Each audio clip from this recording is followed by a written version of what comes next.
La Oficina Nacional de Normalización, órgano rector de la normalización, la metrología y la calidad de la República de Cuba, les presenta la conferencia La normalización en tiempos de la COVID-19. Gestión de riesgos. Les habla el ingeniero Héctor García López, máster en ciencias en las especialidades de gestión de la calidad y medio ambiente, investigador agregado del Centro de Gestión y Desarrollo de la Calidad. La temática de la percepción y gestión de los riesgos alcanza hoy en día una vigencia de gran interés. Como es conocido a nivel global, la humanidad se ve afectada por la pandemia de la COVID-19. Cada uno de nosotros ha de conocer cómo evaluar los riesgos asociados a esta enfermedad, las buenas prácticas que debemos asumir y cómo están abordadas las mismas en las normas y legislaciones vigentes. El pensamiento basado en el riesgo, aunque ha estado presente desde hace muchos años como una herramienta vital para la prevención de situaciones no deseadas, es a partir del 2015 que ha impactado de manera significativa en la gestión organizacional. Pretendemos analizar cuáles son los principios y directrices de la gestión del riesgo según la norma internacional ISO 31000 del 2018 y divulgar su práctica en función de facilitar la percepción y evaluación del riesgo en situaciones que no se limiten solamente a los sistemas de gestión normalizados, extendiendo su aplicación a cualquier actividad o sector e incentivar la incorporación de estas directrices técnicas y herramientas en la práctica cotidiana en un contexto que va de lo global hasta lo regional, comunitario y laboral. Como pueden apreciar, la norma ISO 31000 y la Organización Mundial de la Salud abordan el concepto de riesgo.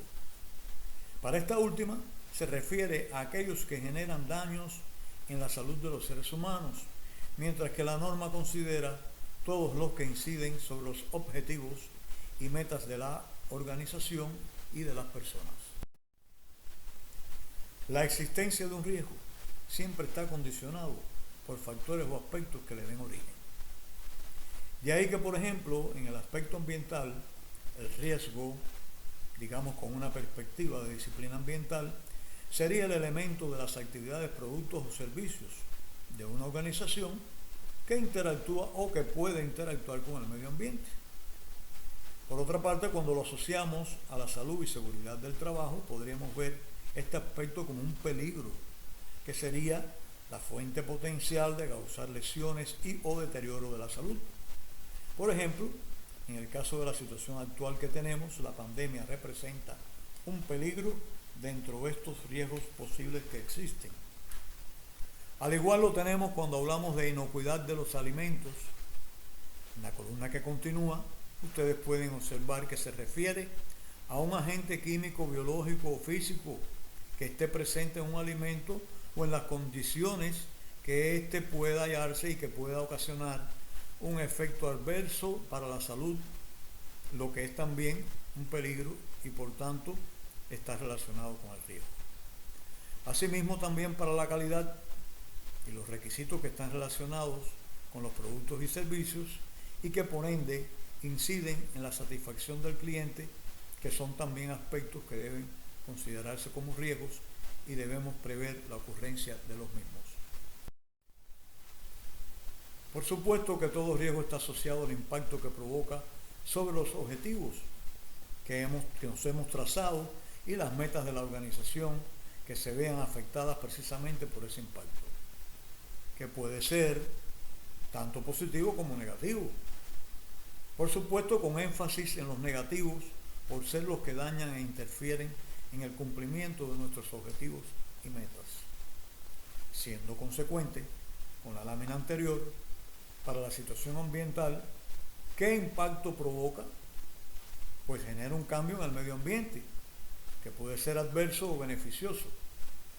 Asumamos que si hay una sequía y llueve, o hay un temporal o un ciclón, la lluvia beneficia a la situación hidráulica del país, pero generalmente también viene asociada con algunos daños, como pueden ver, que es una forma en que impacta también los aspectos ambientales. De igual forma, en el caso de la salud y seguridad del trabajo, el impacto estaría dado cuando se producen incidentes o accidentes en el trabajo, daños o enfermedades profesionales que se presentan en los integrantes del colectivo. O digamos, en el caso de la inocuidad alimentaria, al existir productos no inocuos que originarían enfermedades en las personas por la presencia de estos peligros en los alimentos. Bueno, si se trata de la calidad, el impacto sería, por supuesto, la pérdida de los productos y servicios de excelencia, desviaciones y no conformidades, así como la no satisfacción en los compromisos con los clientes. O sea, que aquí ustedes pueden ver bien ejemplarizado cada uno de los 4 casos que hemos expuesto algunos ejemplos, como pueden ser, para el caso de la gestión ambiental, los vertimientos de aguas, las emisiones de aire, otros aspectos relacionados con la salud y seguridad del trabajo, como las irregularidades y desniveles en el piso de las organizaciones de trabajo, la presencia de interruptores eléctricos sin la debida identificación, la iluminación insuficiente, o digamos, para el caso de los alimentos, el uso de determinados plaguicidas, la presencia de salmonela en los productos alimentarios, y algunos desde el punto de vista físico, como por ejemplo la presencia de espinas y huesos en los alimentos elaborados, y así también en la calidad, pues claro, que podemos considerar como ejemplo, por ejemplo, valga la redundancia, los incumplimientos en los plazos de entrega y demás. A la derecha pueden observar en cada uno de los casos los impactos que tienen asociados. Pero existen otros riesgos que afectan la gestión organizacional, como aquellos que tienen que ver con la seguridad y las legislaciones. Por ejemplo, siempre vemos que los órganos que se dedican a la supervisión del plan de prevención de riesgos tienen muy en cuenta lo relacionado a los robos, o sea, cómo pueden ver la vulnerabilidad en cercas perimetrales para que no existan violaciones en accesos físicos a las organizaciones por agentes externos a los bienes de la organización. También los casos de corrupción y soborno son aspectos del riesgo a los que están sometidas diferentes formas de gestión y que son en extremo importantes.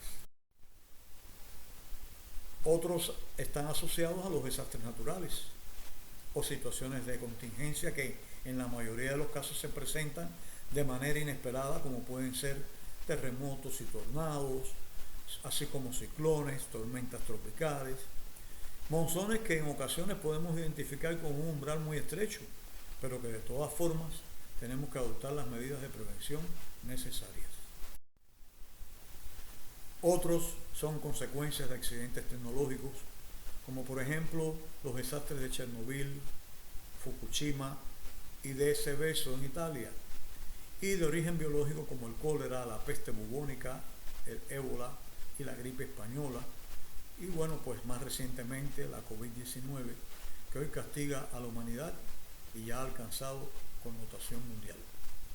Todas ellas influyen en las instalaciones de salud, en la capacidad para atender a los enfermos y su repercusión también en las economías nacionales.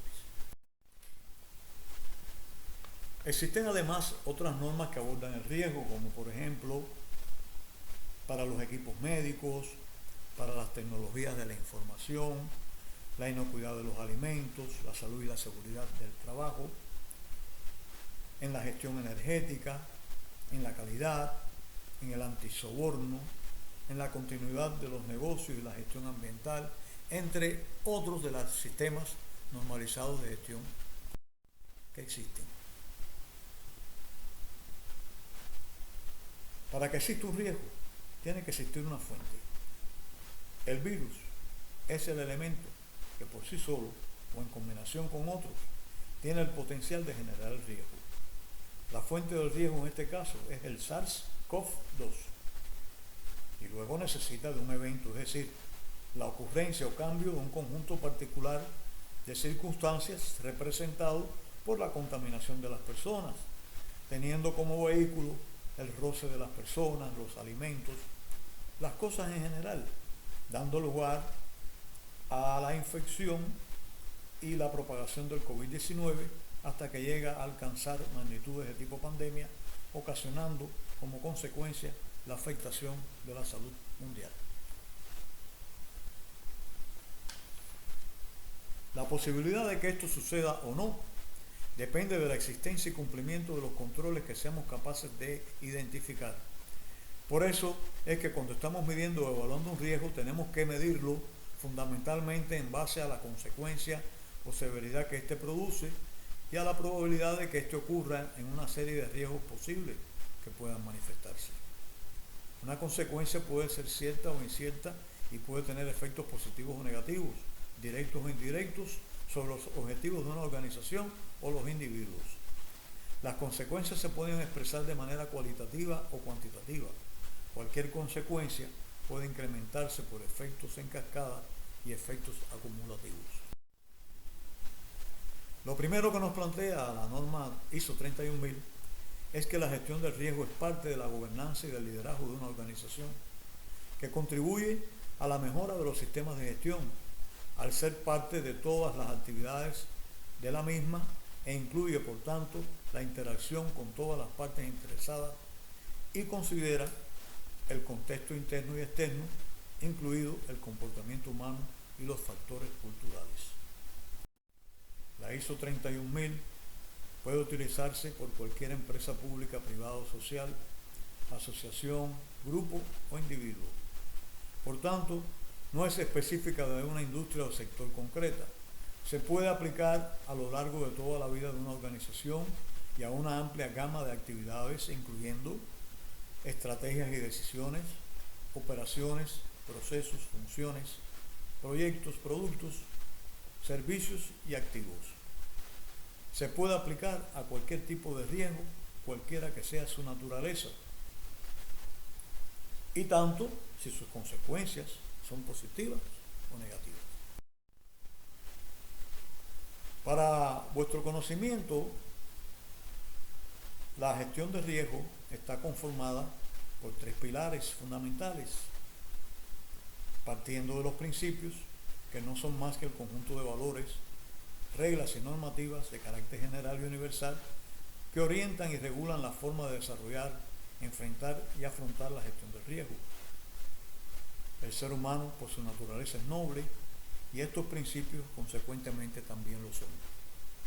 Se necesita además tener un marco de referencia que a continuación explicaremos de forma más detallada para poder desarrollar el proceso de gestión de riesgo.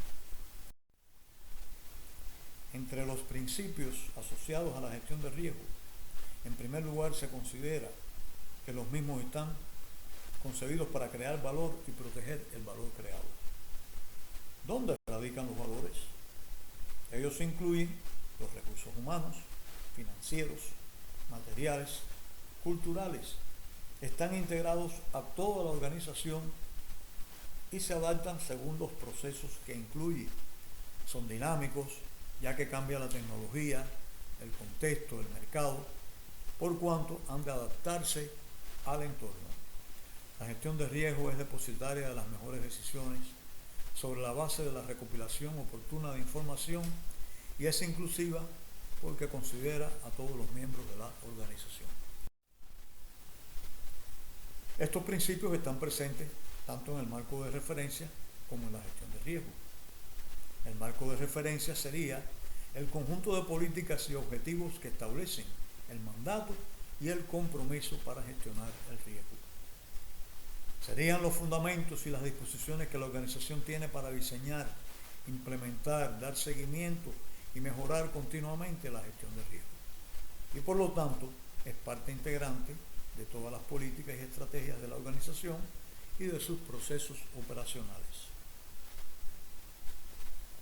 Si se diseña e implementa correctamente, asegurará que el proceso de la gestión del riesgo sea parte de todas las actividades en toda la organización, incluyendo la toma de decisiones, y que los cambios en los contextos externos e internos se captarían de manera adecuada. La norma plantea explícitamente que no es lo mismo hablar de gestión del riesgo que gestionar el riesgo. Por gestión del riesgo, tal cual se detalla a la izquierda, se refiere al conjunto de políticas, procedimientos e instrucciones que debemos acometer para llevar a cabo la gestión del riesgo de una manera eficaz, en tanto que gestionar el riesgo es su real cumplimiento y ejecución.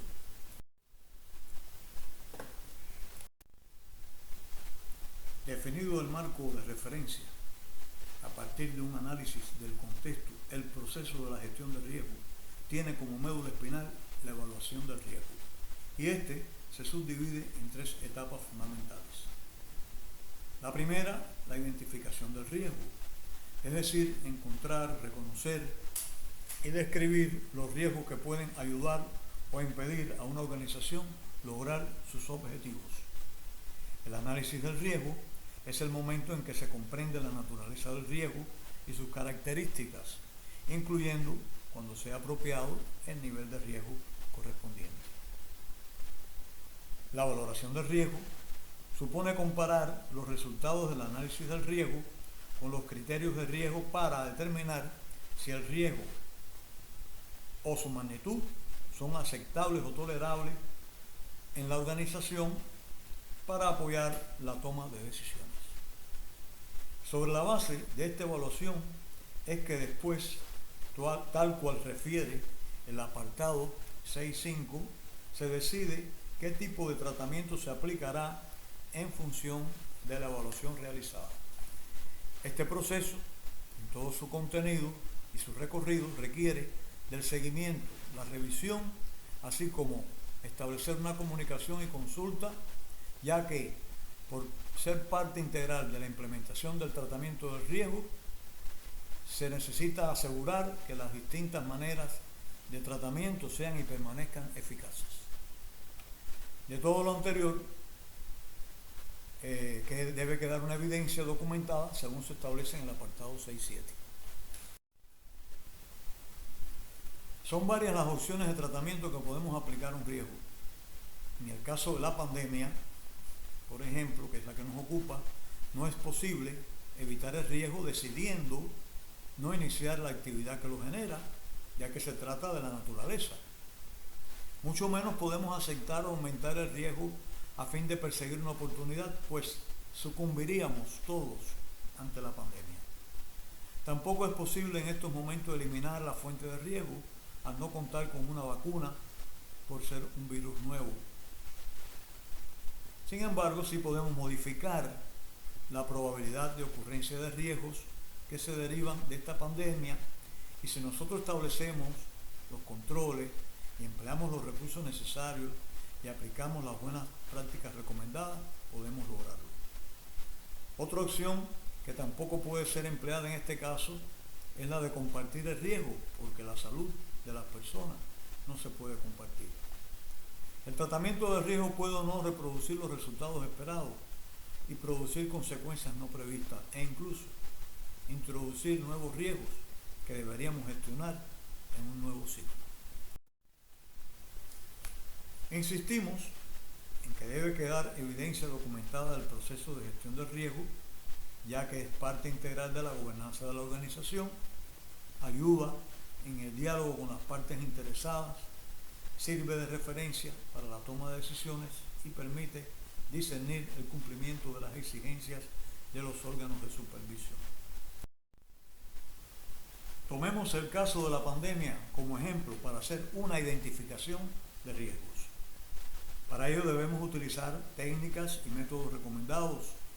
Algunos pueden ser muy simples, como la tormenta de ideas, la lista de verificación, y otros un poco más complejos, como los análisis de escenarios, en los cuales hay que estudiar el caso, estableciendo las medidas a tomar a fin de minimizar los riesgos asociados. Los 6 riesgos identificados se analizan y valoran utilizando los métodos que nos ofrece la norma ISO 31010, como pueden ser análisis matriciales, modos de fallo y los efectos, diagrama de causa-efecto y otros. Veamos las que hemos utilizado en este caso. La severidad debe ser analizada y evaluada, pudiendo ser baja, moderada o alta, tal como se aprecia en la tabla, y considerando los criterios detallados en la columna de la derecha, en función de sus consecuencias, que por lo general esto lo establece un personal experto y conocedor en la temática. Las categorías de severidad estarán determinadas por la afectación sobre la salud y la vida de las personas, los intereses de las partes interesadas, la percepción pública del cumplimiento de la legislación y su efecto sobre la economía, entre otros aspectos. Igualmente, en el caso de la probabilidad, se establecen 3 categorías a partir del criterio de la descripción de la frecuencia, pudiendo ser igualmente alta, moderada y baja. Ahora estamos en presencia de una matriz cualitativa que comprende los niveles de severidad y probabilidad anteriormente analizados. Observen en la gráfica cómo aparece una zona más oscura como zona de riesgo intolerable y otra de riesgo tolerable. La misma reproduce la identificación de los riesgos seleccionados para el ejemplo y su nivel de tolerancia. A continuación, una vez definida la tolerancia en la matriz anterior, podemos recurrir, entre otros, el método del número de prioridad del riesgo, que es una técnica que se basa en multiplicar la severidad, la probabilidad y el nivel de detección. El nivel de detección está representado por la letra B, establece igualmente 3 categorías, atendiendo a la antelación con que se detecta el riesgo. Es una buena práctica además someter los riesgos a controles, saber si existen y si se aplican, conocer si está documentado ese control, si está dirigido a las causas que lo producen, lo que quiere decir que sería un control preventivo, o si está dirigido al impacto que produce, que sería un control correctivo, y finalmente valorar la eficacia del control en cada caso. En la tabla que les mostramos puede ver un posible registro de esta actividad de control. Y todo lo anterior pues, permite obtener información para tomar acciones de tratamiento, pudiendo conllevar a que como resultado también surjan riesgos que inicialmente eran intolerables y estos pasen a ser ahora tolerables. Vamos a determinar ahora las opciones de tratamiento de 2 de los riesgos identificados a manera de ejemplo.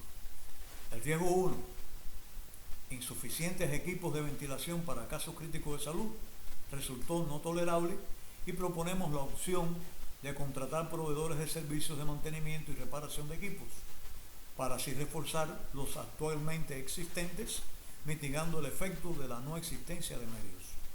En Cuba, mediante el encadenamiento productivo, también se logró mitigar este riesgo con la reparación de equipos fuera de servicio.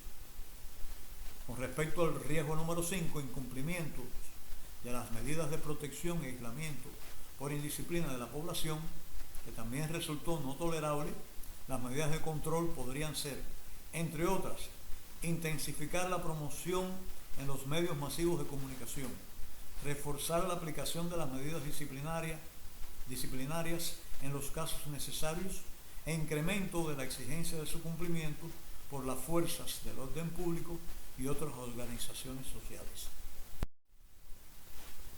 La gestión del riesgo es un proceso complejo, nunca termina, y se desplaza en forma espiral, al igual que el ciclo Deming, que consiste en planificar, hacer, verificar y actuar. A partir del contexto en que se desarrollan los eventos, identificar cuáles son los factores internos y externos que pueden afectar el cumplimiento de las salidas esperadas de los objetivos. Identificar los riesgos seleccionando las técnicas, métodos y o herramientas más recomendadas según las características de los factores internos y externos. Y una vez identificados los riesgos, continuar la evaluación de los mismos y definir cuáles son las medidas de control que se proponen para la reducción y o mitigación de su impacto. También analizar la eficacia de los controles sobre los riesgos analizados, aun cuando se controle la pandemia, pues debe continuar esa gestión de riesgo ante posibles casos de rebrote, mutaciones del virus o aparición de otras enfermedades asociadas. De todo este proceso ha de conservarse evidencia y estar establecido el mismo desde el marco de referencia. Muchas gracias.